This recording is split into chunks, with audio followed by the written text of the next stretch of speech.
Let's break down the zodiac piece by piece. Libra, Aquarius, and Gemini are all air signs. Air is wet and hot, which is a bit of a contradiction. Wetness interacts with porous surfaces. It takes the shape of its container. Wetness is clingy and sticky and needs pathways.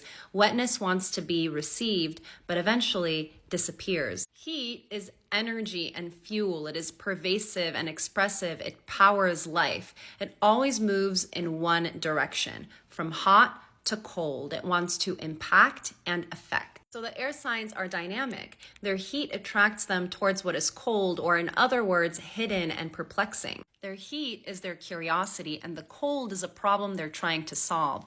Once they've touched the cold, the temperature inevitably changes, but because their wetness is porous and reflexive, whatever it is that they've changed changes them too. Air represents exchange and adjustment. Libra is cardinal and the most commanding air sign. Libras want to steer interpersonal exchange. They prefer elegance because they are conscious of complexity, and complexity requires arranging. Libra will literally solve a 1,000-piece puzzle, and all anyone will see is just a pretty picture. Libra uses its logical and emotional side to determine what is most fair and just between people. They will exclude their own opinion in favor of what is overall harmonious and build bridges when swords are drawn. You may not be directly approached as a leader or a guide, but it is always somehow thanks to you that things are smoothed over and flowing well. But in the sea of managing everything around you, you lose your own original perspective. Libra has the most natural relationship to its own element, being both wet and hot in balance. But because the nature of this element is contradictory, Libra embodies indecision the most strongly. Aquarius is fixed and the most stubborn air sign. Like wetness, Aquarius seeks to be involved and inspired by everything, but because of their heat, it is equally important for them to be self-reliant and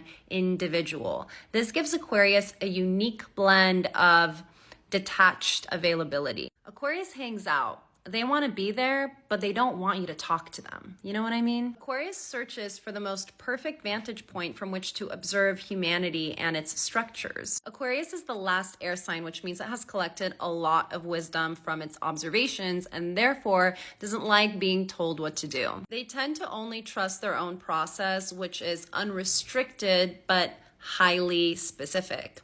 Their openness allows them to make great contact with the world, but fools them into believing that they have the most complete perspective. And in fact, their obstinance can limit their reach and impact. Gemini is mutable and the most changeable air sign. They lean away from the singular heat and towards the elastic wetness. To them, a good question is more interesting than the final answer. So they move through life with fascination and agility. Libra's orderliness and Aquarius's detachment is a bit too uneventful for Gemini. They want to be surprised by life, which requires them to shapeshift in ways that the other air signs find unsafe and unstable. Gemini is always building its vocabulary, so it never stops just because something is comfortable. It's always going to go beyond the margin to expand meaning. Gemini is easily dazzled, making them move far too quickly between things, which can hurt their credibility. When life asks them to be loyal to one path, they will try to run in as many directions at once. They could borrow some from Aquarius to find their locus of control, but equally, Aquarius could borrow some from Gemini and take itself a little less seriously.